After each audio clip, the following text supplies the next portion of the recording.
page 45 du cahier d'exercice. C'est sur le son Y, mais qui s'écrit cette fois-ci avec les lettres I, L, L, I, 2 L, ensemble qui font Y. Et vous devez entourer ce son, qui s'écrit avec 3 lettres, ce son Y. Où ça?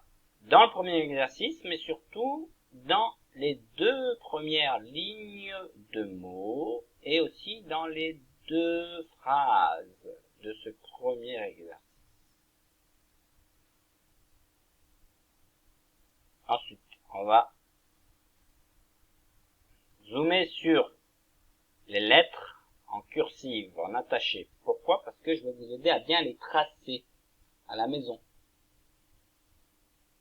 Le I part de la ligne support, la grosse ligne noire là. Ça monte jusqu'à la première interligne ici. Ça redescend. On fait le point entre la première ligne et la deuxième interligne, mais entre la première interligne et la deuxième interligne, mais on peut le faire à la fin si on veut. Donc faire comme ça, on fait une première partie du I, et après on monte 2 fois jusqu'à la troisième interligne, tout en haut. L, et encore L. Donc I, 2 L, I, L, L. Et à la fin, quand on sort du deuxième L, on peut faire notre petit point sur le I. Ça fait Y. On fait une ligne de Y. Et ensuite, on peut faire l'exercice numéro 3. Et que faut-il faire dans cet exercice? Complète avec la syllabe nouille, rille, beille ou la syllabe daille. Là, par exemple, vous avez l'abeille. L'abeille. Il faut mettre une de ces 4 syllabes. À vous de trouver la syllabe beille parmi ces 4, de la réécrire ici en collant au A. Abeille. Ensuite, là, vous avez la mé. La mé quoi? La ménouille, la mairie, la mébeille ou la médaille. Ensuite, pareil, vous avez première partie du mot. Un go. Ça. Un go quoi? Un gonouille, un gorille, un gobeille ou un godaille. À vous de compléter avec la bonne deuxième syllabe. Quatrième et dernier mot. La greu. Ça, qu'est-ce que c'est? La grenouille, la grerille, la grebeille ou la gredaille. À vous de compléter avec la bonne syllabe. Pareil, là aussi, il faut compléter, mais cette fois-ci, il ne faut pas compléter la syllabe dans le mot, comme dans l'exercice numéro 3, mais il faut compléter le mot dans la phrase. Le bon mot parmi ces 3 mots est à compléter à la fin de la phrase, à rentrer dans la phrase. Mais en fonction du sens. Observez bien les mots avant et réfléchissez à ce qu'ils veulent dire. Le petit animal vert qui mange des mouches.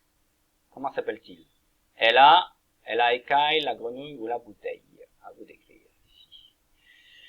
Elle peut contenir de l'eau ou du jus de fruits. Qu'est-ce que c'est? C'est la écaille, la grenouille ou la bouteille.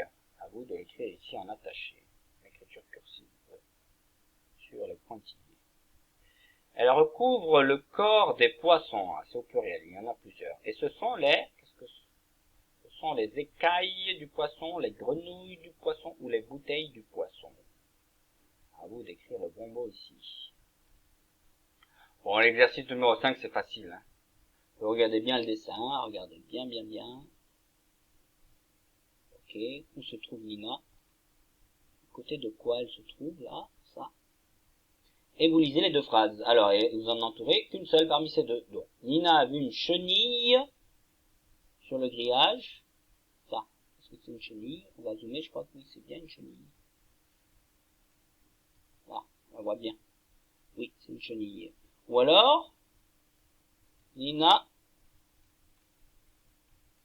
veut attraper un papillon avec son filet. Ok, à vous d'entourer la bonne parmi ces 2 phrases et de l'écrire ici. Sur la ligne support, en commençant par la majuscule à gauche et en terminant par le point à la fin de la phrase.